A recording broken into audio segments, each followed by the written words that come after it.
My name is Rio Sakairi, and I'm the artistic director of the Jazz Gallery in New York City. When I was 4 years old, I started playing piano, and I got immediately good at it. Then my parents went crazy, right? Like, oh my gosh, she's genius. So I grew up in Japan, and they really pushed me, which really pushed me away from music. By the time I started middle school, I told them I don't want to play piano anymore. But because I loved music, I got myself involved in school choir, school orchestra. I played little string instruments. I always had music one way or the other. So then I moved to New York at the age of 18 to go to new school. And I thought I wanted to study psychology. And when I got to New York, I said to myself, well, I'm in New York City. I'm going to take a voice lesson, which makes no sense. But at that time, it did. So I started taking a private voice lesson. And this teacher said, oh, do you know the new school actually have a music program, so you should look into that. So back then, now I know the school has a different program, but back in 1992, there used to be jazz and contemporary music program. So I thought that's what it was. So I auditioned and somehow I got into it. So I switched my program to BA BFA program to do 5 years. But once I got into the school, I realized that it was actually jazz and jazz program. And I knew nothing about jazz, which was, 30 years ago, from now. And that's how I sort of fell into jazz. I think one of the advantages that I had, particularly early on when I started this 20-some years ago, we're still a very lean organization, and small compared to some other giants like Lincoln Center or SF Jazz. But 25 years ago, it was lean is not even a word. It's just we had no budget, but then.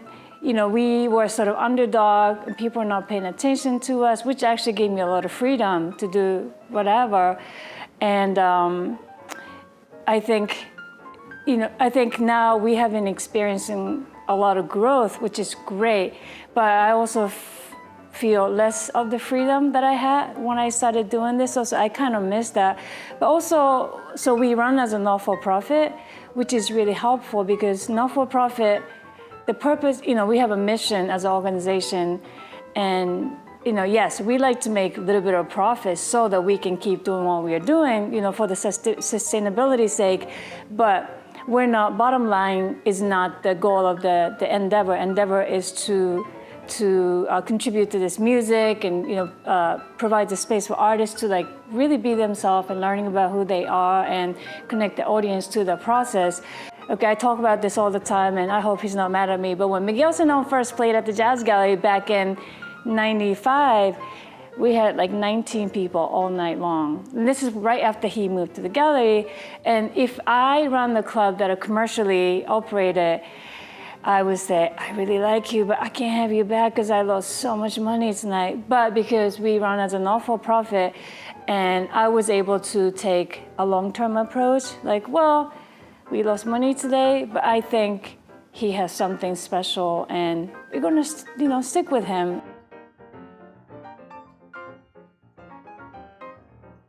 I'm here every night when there's a performance because sometimes there's a side person that comes in that piques my interest, and then I make a point to talk to a lot of people here, young students who come here, young artists play here. I like talking to people too, but I talk to them.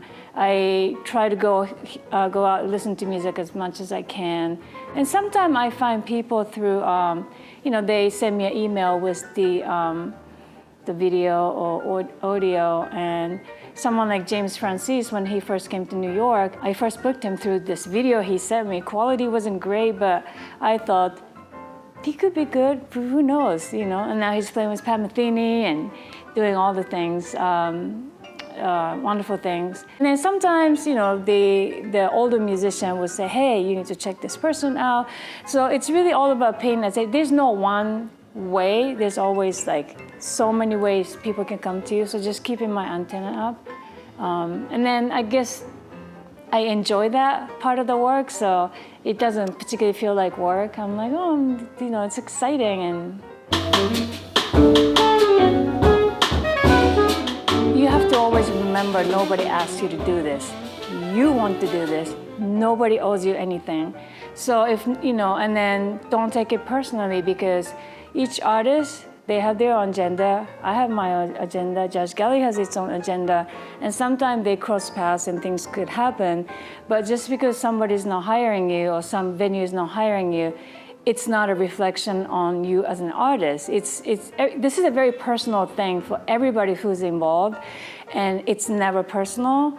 So, just don't get upset. And also, I wrote this in one of my blogs, but you want to have the imagination to put yourself in my shoes and find the creative way to approach me, because I have a lot of young artists who's constantly asking me for gig, but if that's the only thing you say every single time I run into you, I'm gonna start avoiding you, because I have so many other things to think about, how to make sure the door stays open.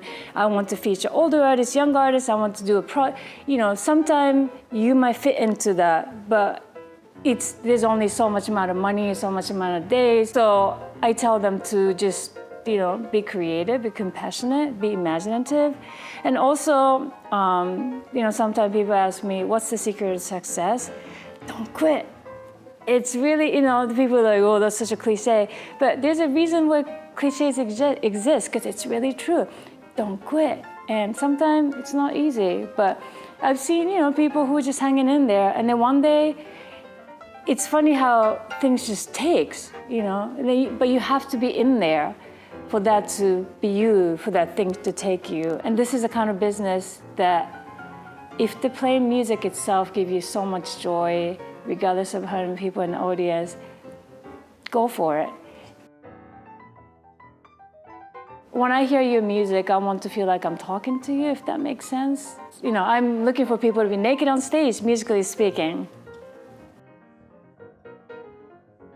I'm really looking forward to hearing all the piano players. I know most of them, and I told them that, everybody knows me that I don't say things I don't mean, and I have personality likes and dislikes, but I know how to put that aside for the sake of music, and they know that I'm a tough critic, so everybody's like, yeah, I know you won't have any, trouble judging us. And then, so they told me what they have to do, different style and genre. And so I'm really looking forward to just hearing music.